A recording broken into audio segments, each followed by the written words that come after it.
Hello everyone. So in today's video I wanted to talk about IEPs. I created this, I wrote all this stuff down from Chat GPT, so just feel free to look up what is an IEP.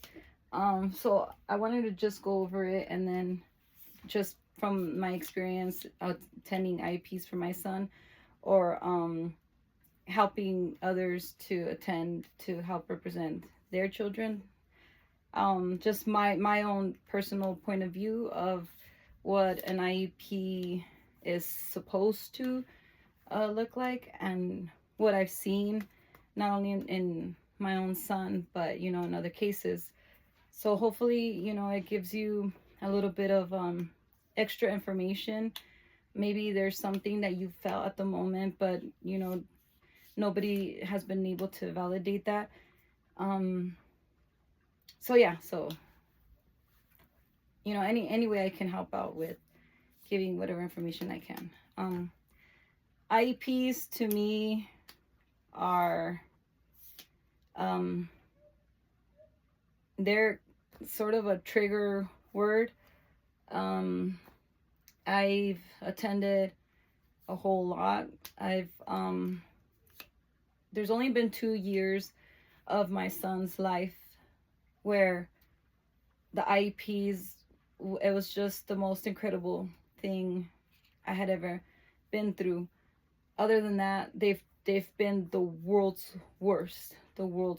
So if you guys are currently going through some horrible stuff where you felt belittled in an IEP, you're not alone. And that's what we at La Revolucion want to help out with. We want to be there with you and walk you every step of the way, or just be present in an IEP with your child. So yeah, that's what this video is going to be about. So it's going to be kind of intense. It brings back a lot of memories, and something that I'm currently gonna pretty soon go through. It's always a fight, minus those 2 years. The only school that has not fought me during an IEP has been my son's former elementary school, which I completely vouch for with all of my heart and soul. I'm not gonna say the school yet, but yeah, maybe I'll say it later on. But everyone there was just so amazing. They were 1,000,000% there for the children. There was no fight ever, not ever. Every other school I've been to with my son, and in other schools where I've fought on behalf of a client, a lot of resistance. That's my son. Give me 1 second. Hey bud. Hey bud. I'm making a video really quickly, okay, Penny? Hold on. We need to put on some shorts. You want to tell brother to put some pants on? I ain't got any cash, man. I'm sorry. Don't touch the Here, let's go tell brother to put some shorts on, okay? Put the shorts on. Yeah, let's go tell brother. Sorry. All right, so what is an IEP? An IEP is an individualized education program. Sometimes it'll be referred to as an individualized education plan. Here I just wrote program, but I actually say plan. I don't know why I wrote program. I guess because it was on chat. For short, IEP. So it's a legal document required under the IDEA. The IDEA is the Individuals with Disabilities Education Act. It is a federal law that we have here in the United States. In my personal opinion, it is actually a very weak law. I know we just had it amended. I think I saw the California Education Code last year. I haven't reviewed what those amendments were. I actually advocated a lot for the IDEA to be amended, and I just haven't had a chance to take a look because I don't know. So a part of me just feels like It might be nonsense. I guess it's just fear. I don't know. But I'm gonna check what those amendments are. But yeah, legal document required under the IDEA that outlines the special education services, supports and the services, supports and goals a public school will provide to meet the unique needs of a student with a disability. So that's what this is supposed to be, okay? It's supposed to, under the IDEA, outline the special education services, the supports and the goals a public school will provide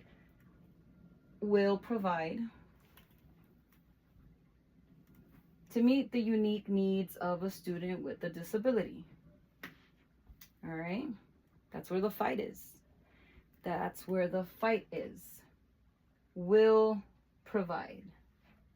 Should provide, right? Do they provide? We'll get to that. The purpose of the IEP is to ensure that a child with a qualifying disability receive a FAPE, a free, appropriate public education that is tailored to their specific needs, not just a one-size-fits-all curriculum. FAPE is a trigger word for me. I fought the Los Angeles Unified School District for about, I want to say like, I know it was 2019 when I entered the LAUSD headquarters, and I spoke before the Board of Education. 2019, all that year, 2020, COVID hit, took a break. 2021, 2022. Yeah, I fought the district. What I informed them was FAPE, free, appropriate public education. What's appropriate for me, I'm sorry, let me take that back. What's appropriate for them, for the district, was not appropriate for my son. It was not appropriate for the children from the special day program at my son's former elementary. When I walked in and saw what I saw, it is not appropriate for them to have children of all ages with different needs in a room with one teacher and one aide. That to me was not appropriate. It was not appropriate for me to see a child push the other child. It was not appropriate, all the information that was given to me that day. It was not appropriate when someone very dear to me was in that special date class and he was forced to eat radish until he threw up, which, guess what, teacher? He is now very capable of informing us that that happened. It is not appropriate that he got bullied in that class. It is not appropriate that he got pinched. So yeah, so the district and I have very different definitions of what the word appropriate is. And I fought them on it, tooth and nail. And it was one of the hardest things I ever had to go through in my entire life. I hit rock bottom. It was heavy. It was heavy. So the law states, hey, schools, you guys have to provide these children a FAPE.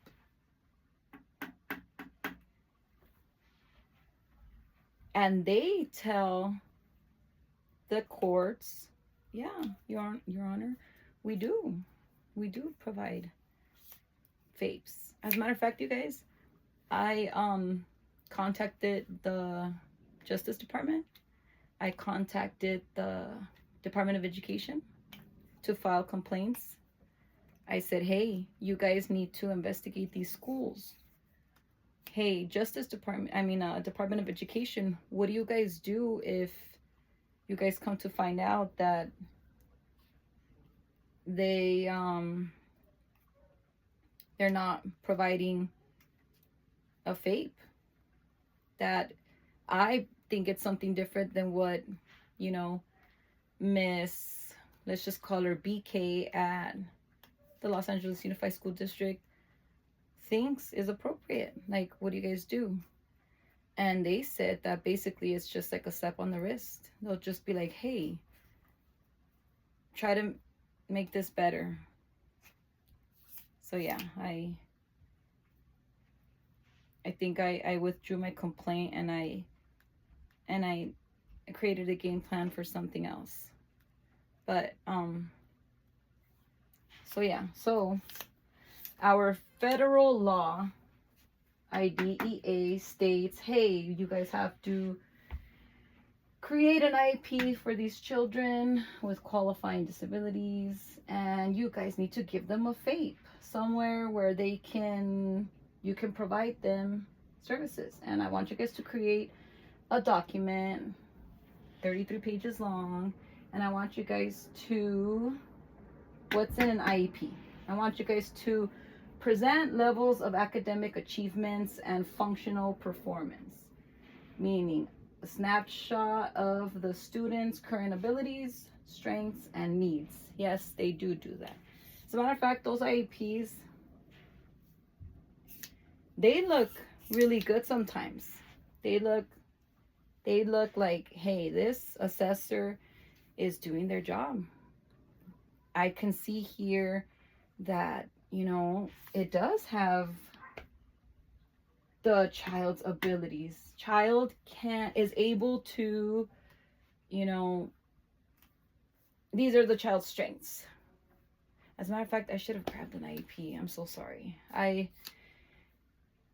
sometimes wonder if I should grab an IEP and kind of go through it, but like I said, I always want to keep people's privacy, you know, private.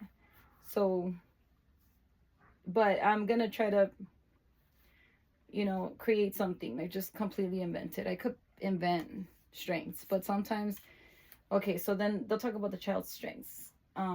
This child is, let's say CADU, just because I saw the Call of Duty Black Ops poster in my son's room.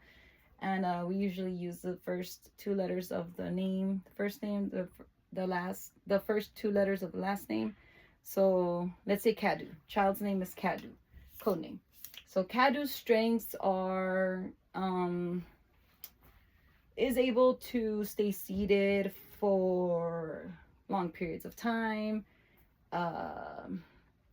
is able to redirect himself when going off task, can ask for help properly from his peers, from the teacher, is at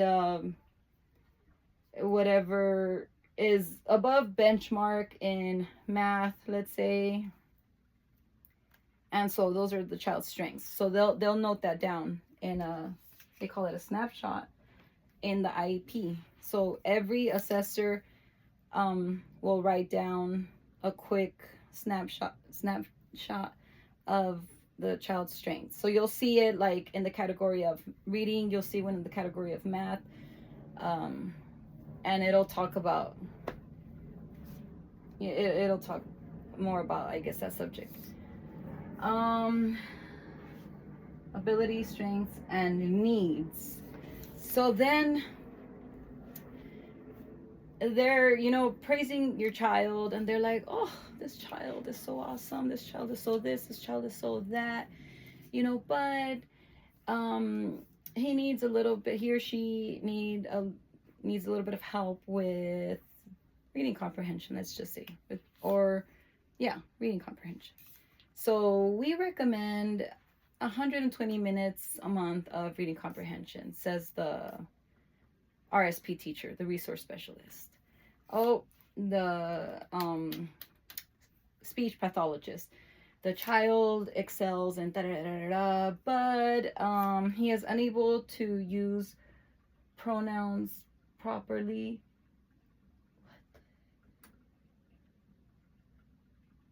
He is not able to use pronouns correctly or whatever, and confuses he, she, and and so or is unable to say them properly.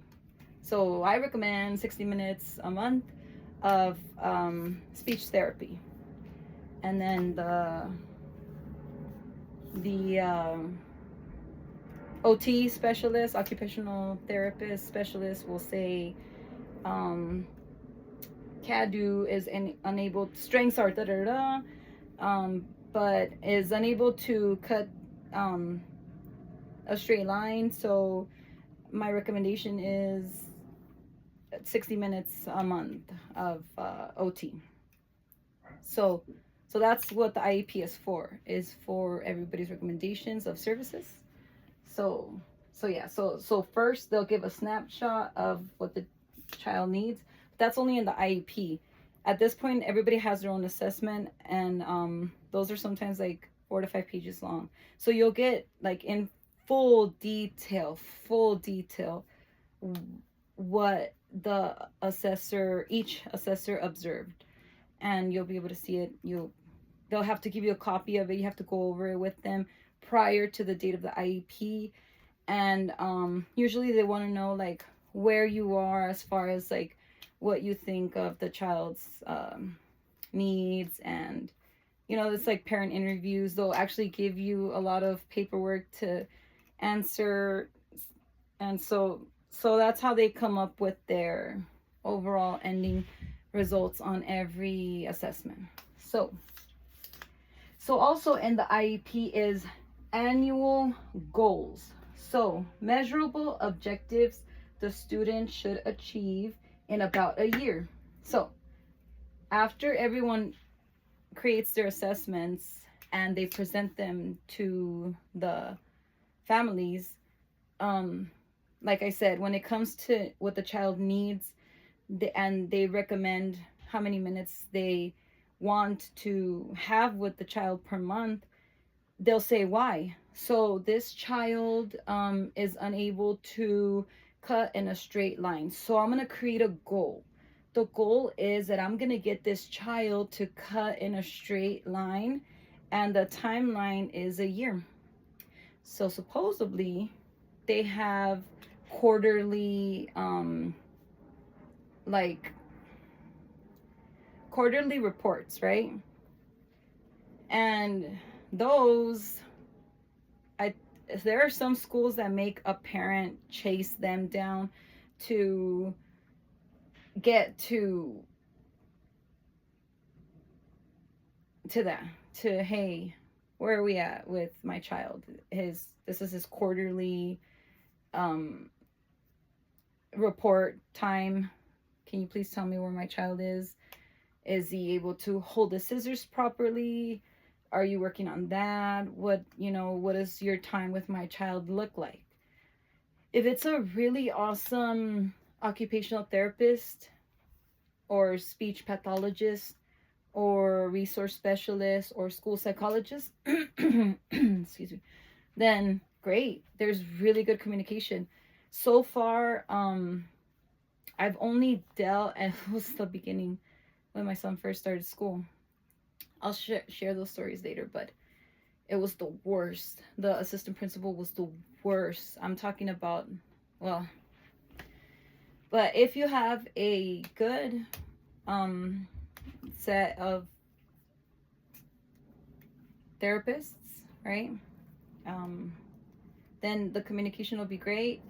If you guys haven't already come across problems, if you're asking them properly, with kindness, and you're being courteous, and you really just, humbly want to know, they'll talk to you really cool. And a lot of them enjoy what they do, and they'll inform you. They'll say, look, I'll show you some work, and this is where, the child is.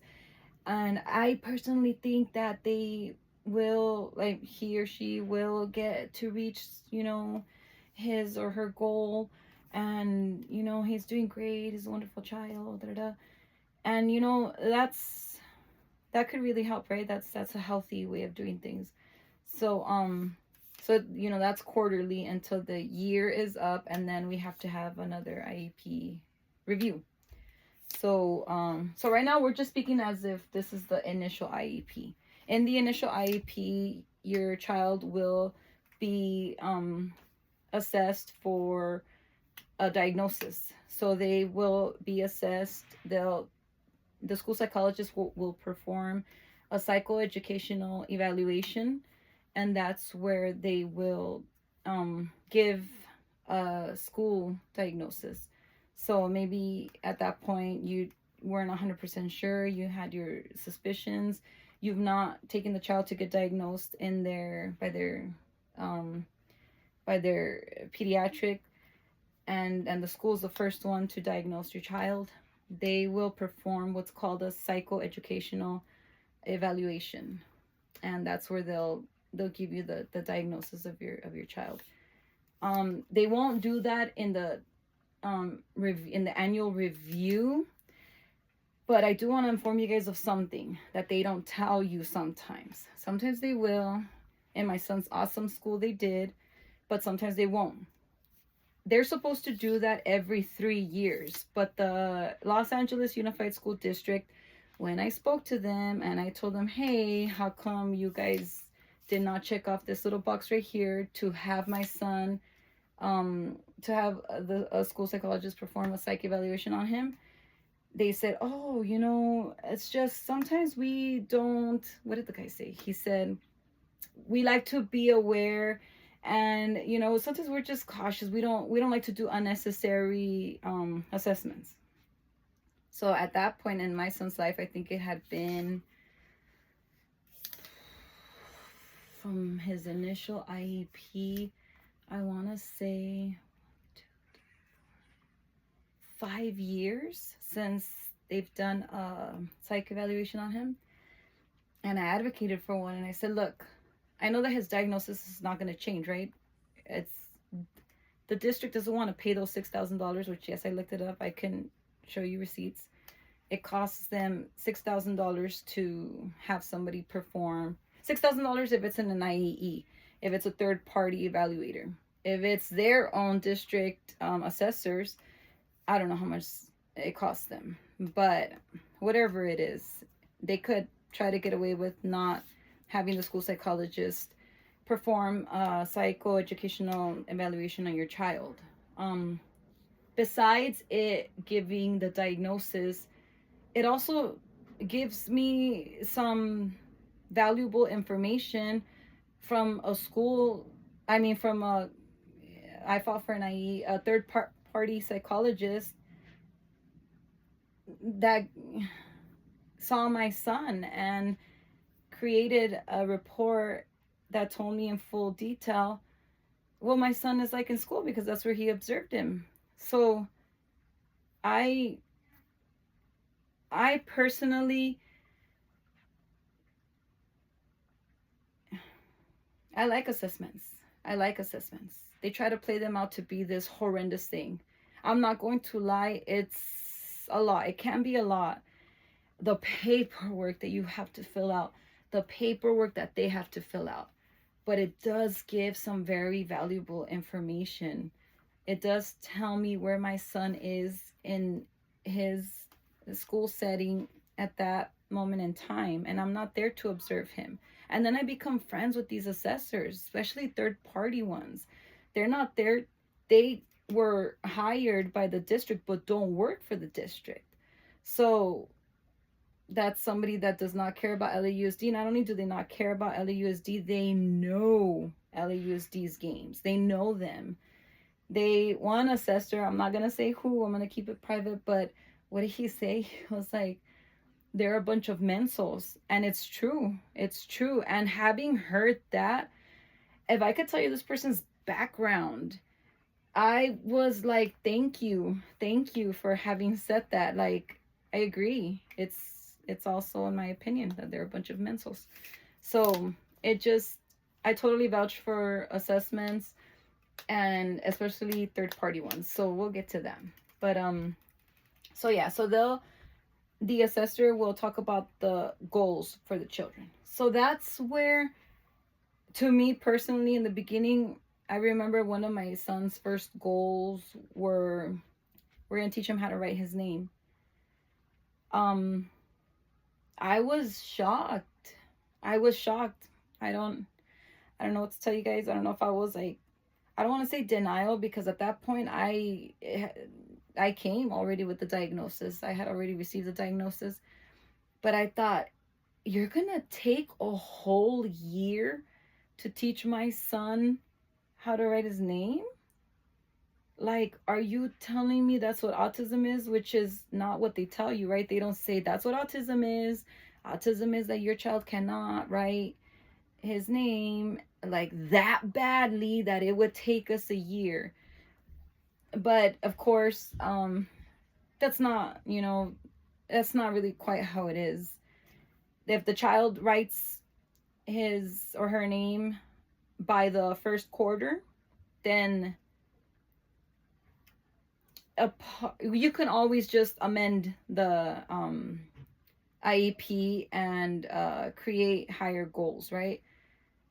A lot of people kind of don't go down that route. Sometimes the therapists themselves are like, I moved on. Like, they're just so awesome that they move on. It's like, we don't need to do like all of this, because then we have to do a whole meeting, we have to do all this stuff. And like, I care about this child, and I already got this child. Look.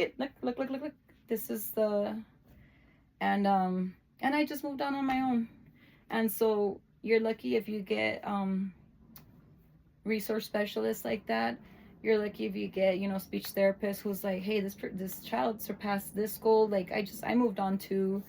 And then it's like, you just kind of feel like that awesomeness inside. They're showing everything to you.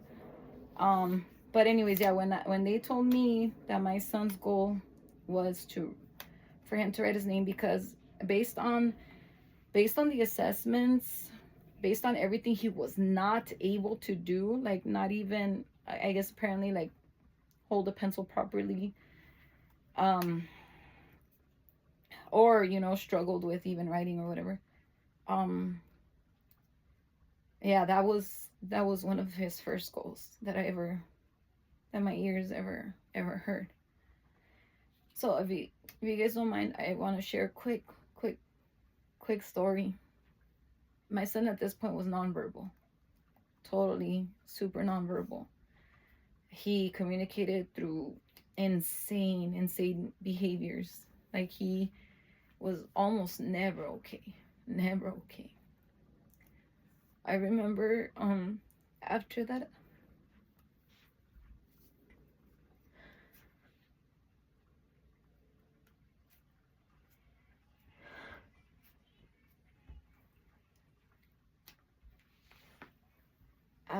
IEP,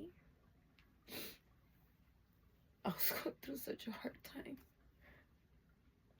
And I was in the kitchen. God, I was like dead. Like The Walking Dead. I was just like a zombie. And I told my husband, what do you think? Like, what do you think about all that? There was such a darkness in the house.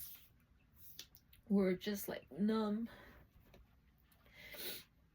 And I said, I can't believe that that's a goal for my son.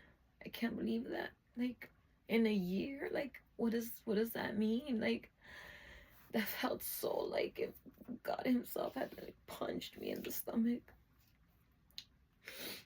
And we just kept talking, and I was just crying, like, just crying.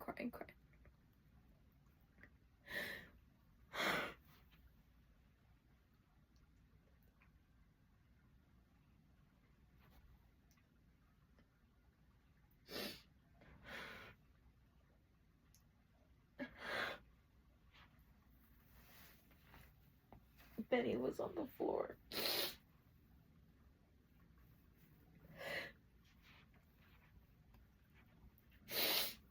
I think I was washing dishes or I was cooking, and I was just like, like spaced out. I didn't even notice what he was doing on the floor, but he came. He came and he tapped me.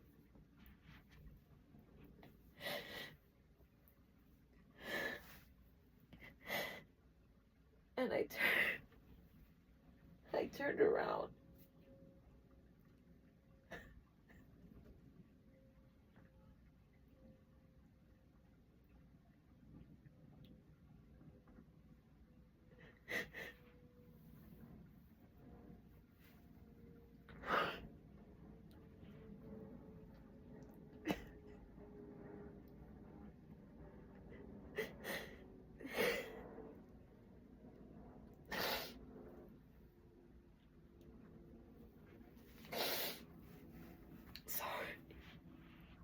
Sorry. I turned around and he handed me a paper. He wrote his name 6 times.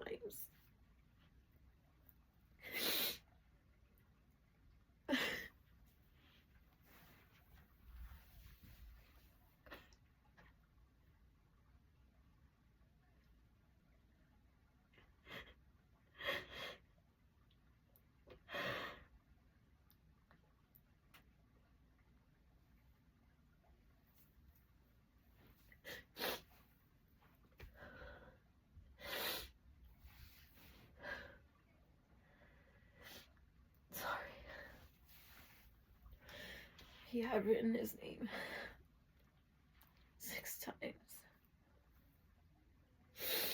4 down and 2 on the side. And I thought, he's listening. And he understands.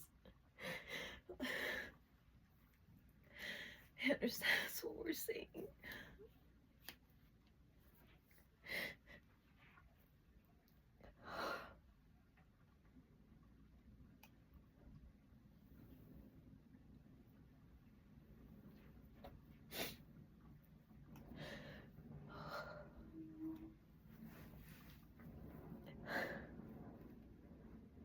Sorry. Sorry.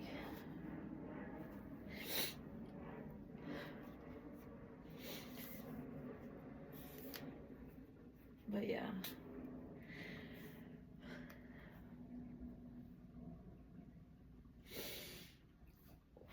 Oh my god, I think I'm gonna pass out.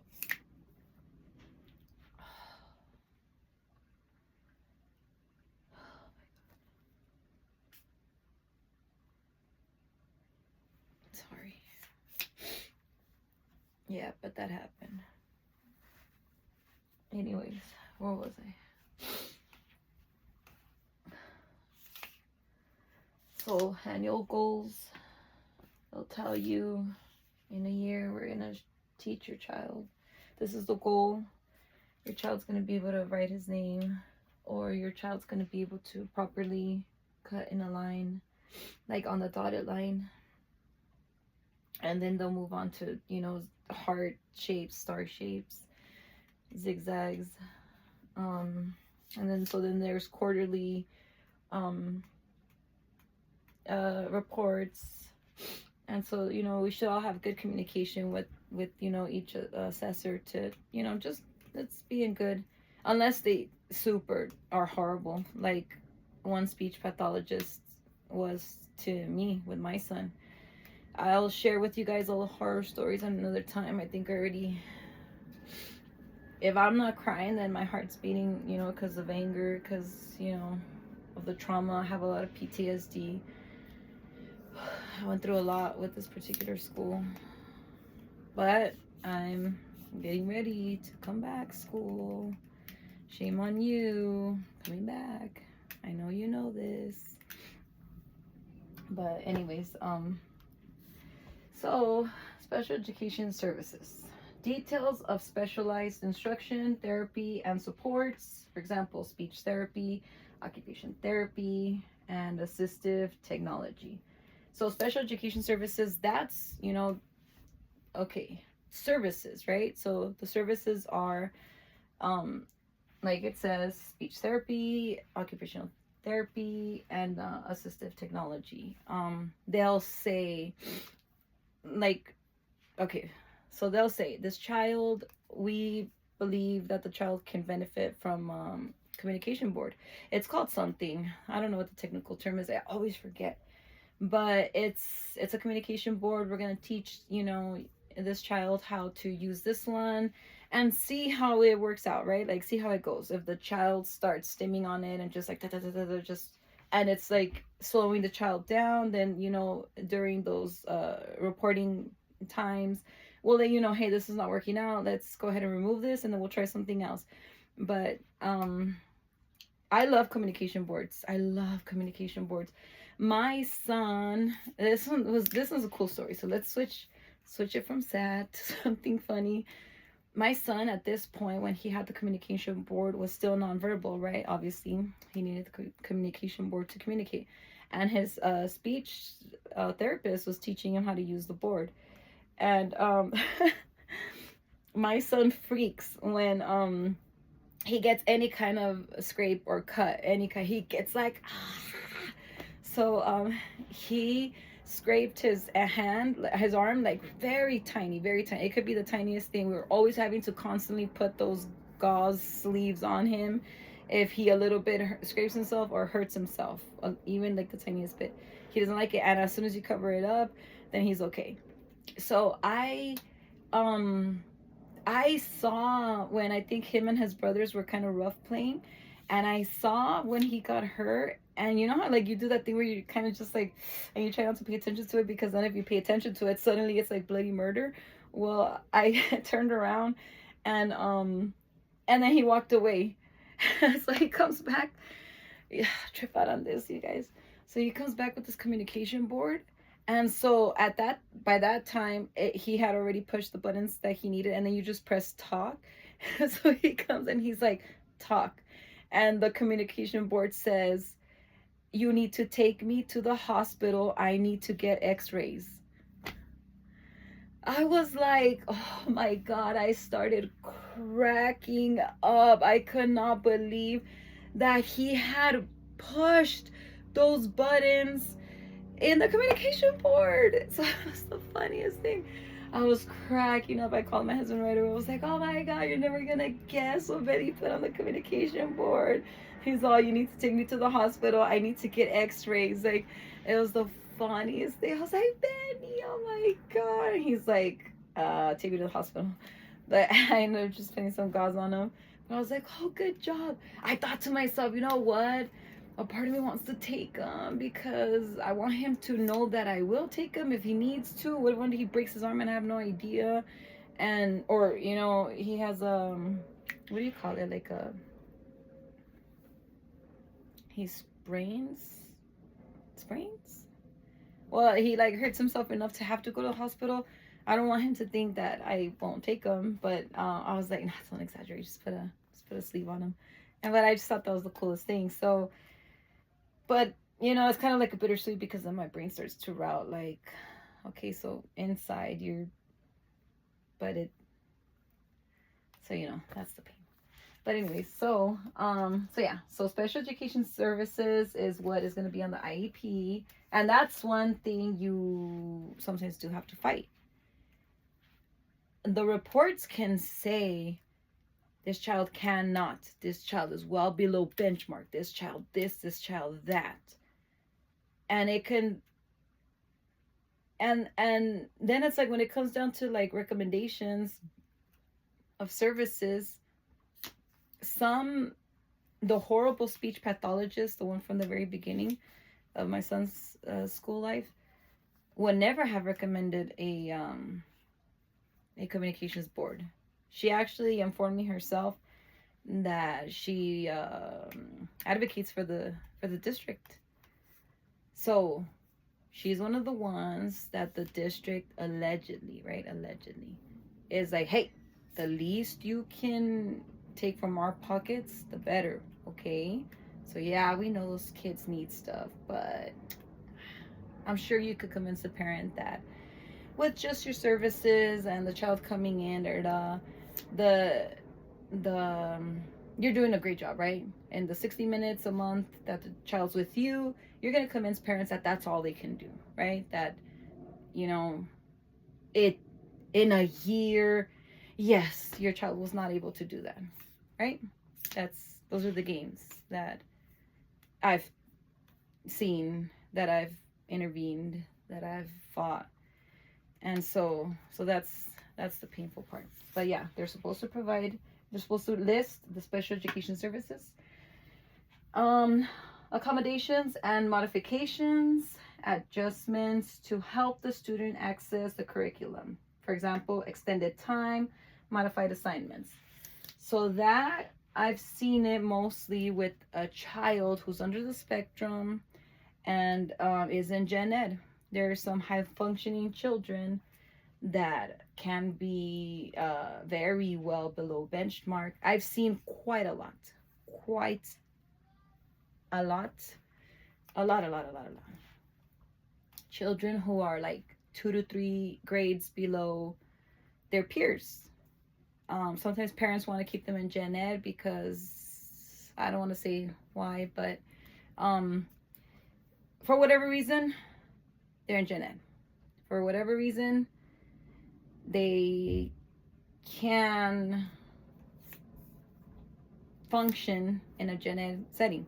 So they'll say, but since this child is 2 grades below benchmark on, let's say, math, we're going to accommodate and modify. We're going to accommodate him by giving him 15 more minutes to finish his work because we know that he struggles, and we're going to modify the work. So we're going to actually create those math problems to be more his grade level.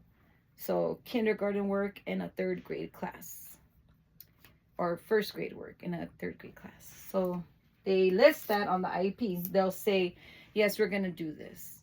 And the teacher's going to do it, or an inclusion specialist. But does the district want to give up inclusion specialist? And do they ever offer it? No. Some people think that doesn't even exist. So, yeah, somebody has to do it. So, or sometimes the RSP teacher, they will pull the child out, and the RSP teacher will do that on the sidelines. Or the RSP teacher, sometimes if they're really cool, they'll just do it in the classroom with the child.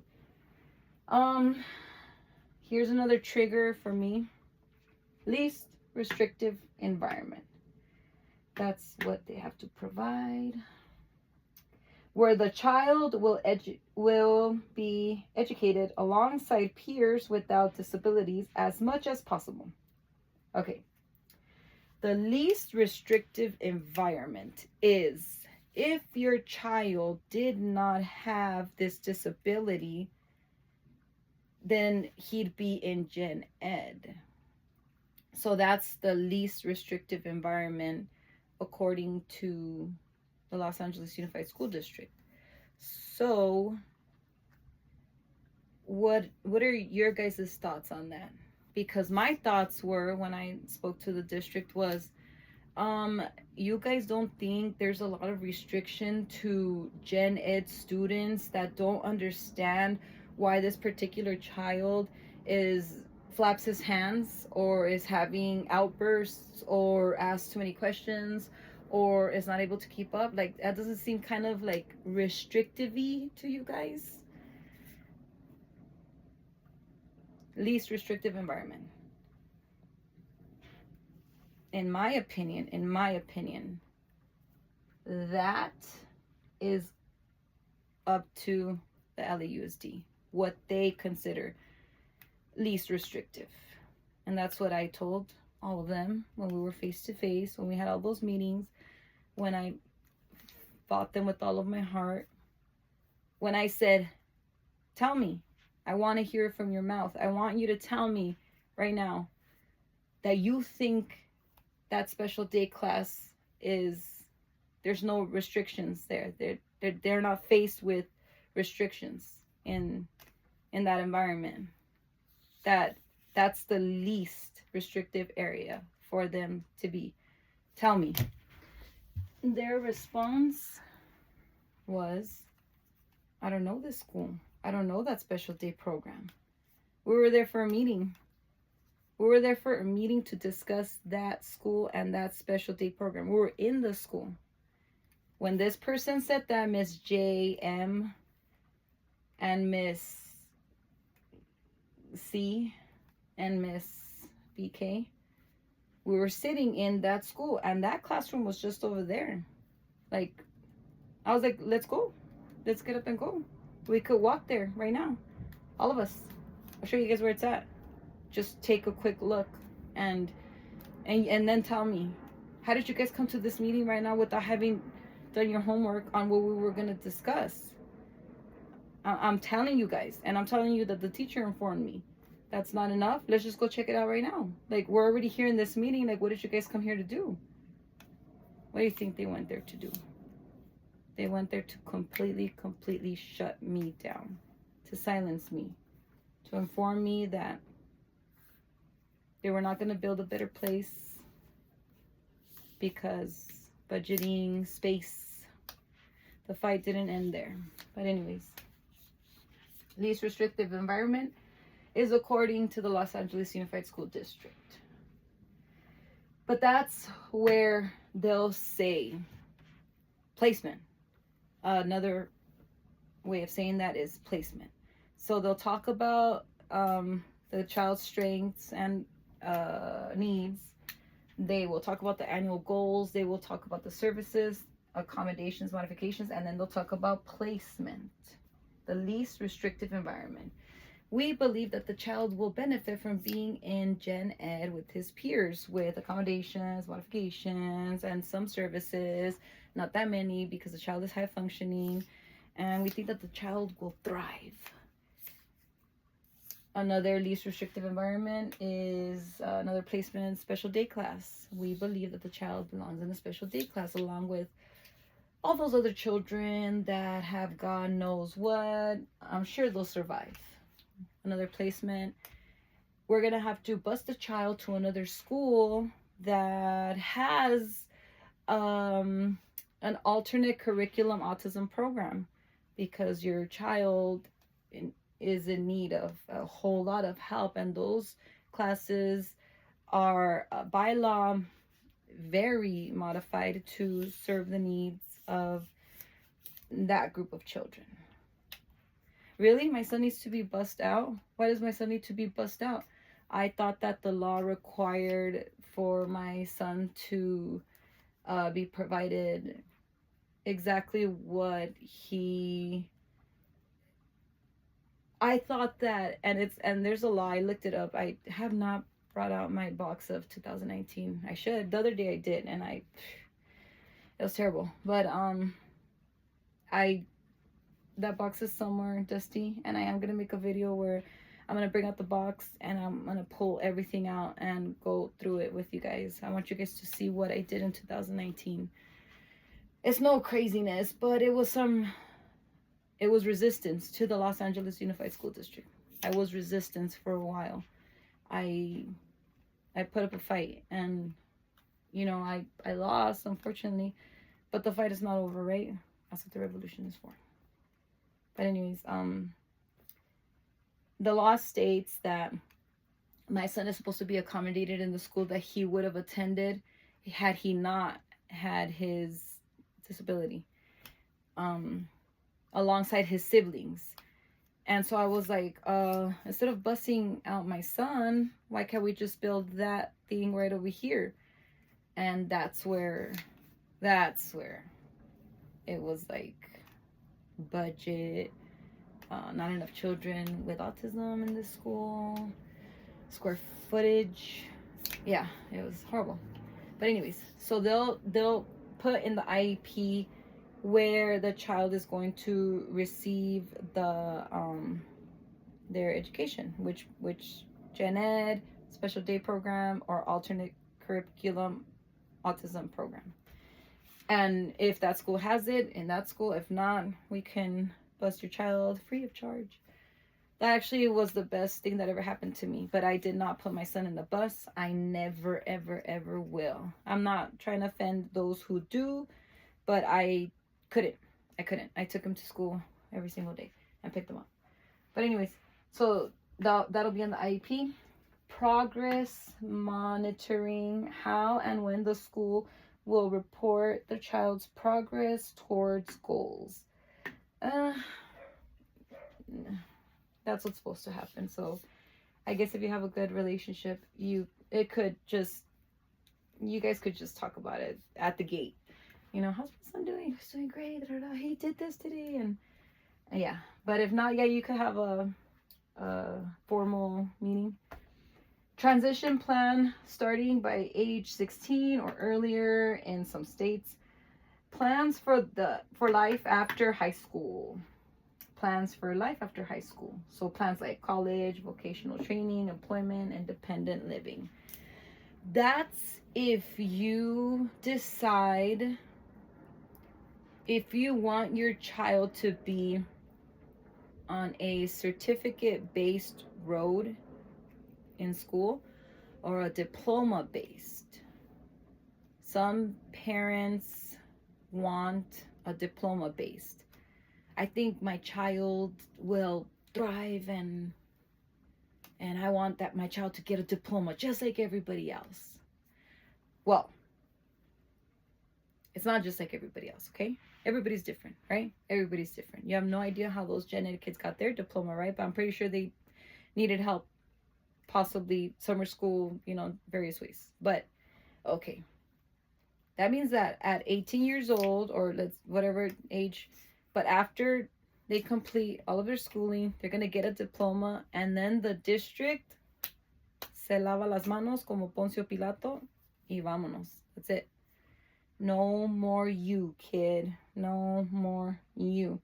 We no longer have to pull from our pockets to provide you any kind of services. So what do you think some people recommend? If they're on a certificate-based road, then the district by law has to give them that form of transition. So that's where, yeah, of course they get paid more, right? The district gets paid more for this child with their special needs. But do they want to give more?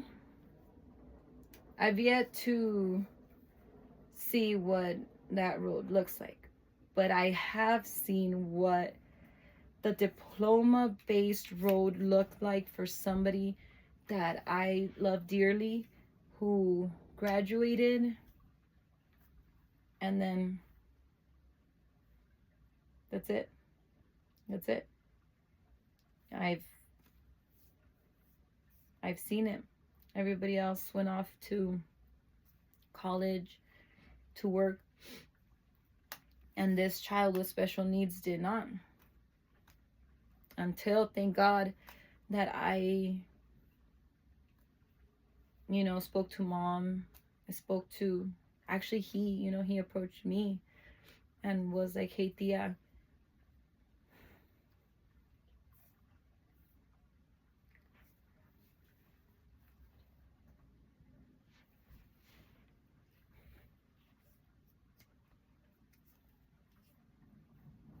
how come I'm not going to school like everybody else?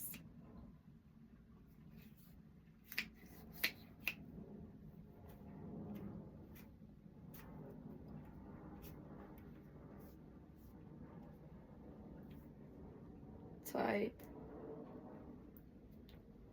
enrolled him in college. It was hard, super hard. But we did it. And it was awesome.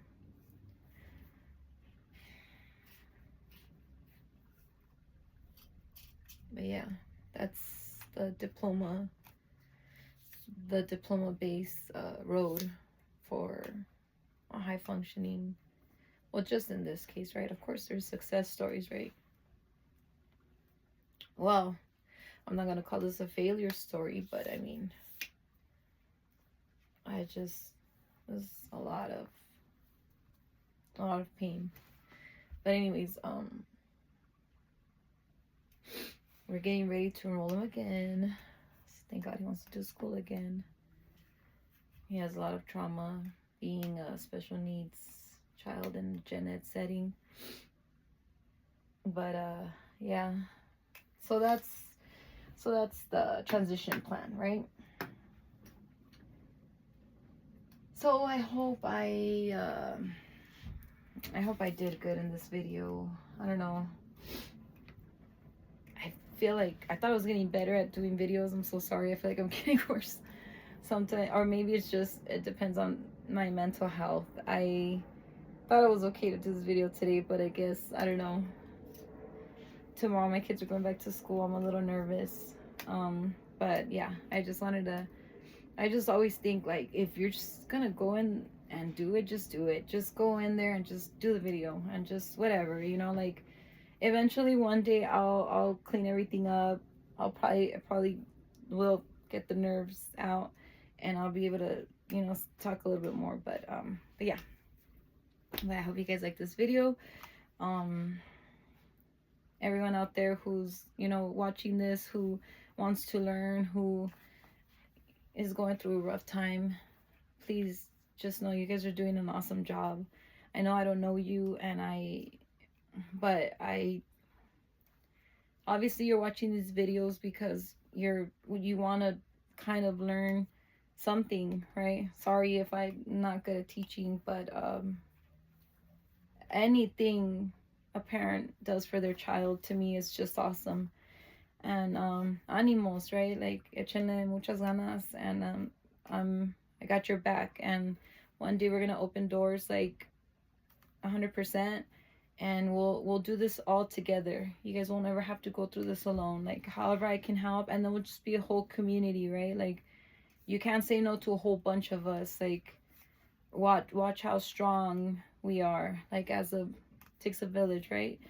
But yeah, we gotta make a change. We gotta do something. But hope you guys like this video, and whatever life is doing to you guys right now, I'm going through it too. But one day something's gonna change. I promise. People tell me, like, don't be promising people, but I know me. I promise you with all my heart, I'm gonna make a grand change. I know I seem jittery and weak sometimes. I cry a lot, but I'm not gonna let nothing stop me. I want to be the face of special needs. I'm special needs, so I want to highlight that. I want to tell the world. I want to show you guys my strengths, my needs, and, you know, hope that I could be an inspiration. But anyways, hope you guys have an awesome day, and yeah, I'll see you guys next video.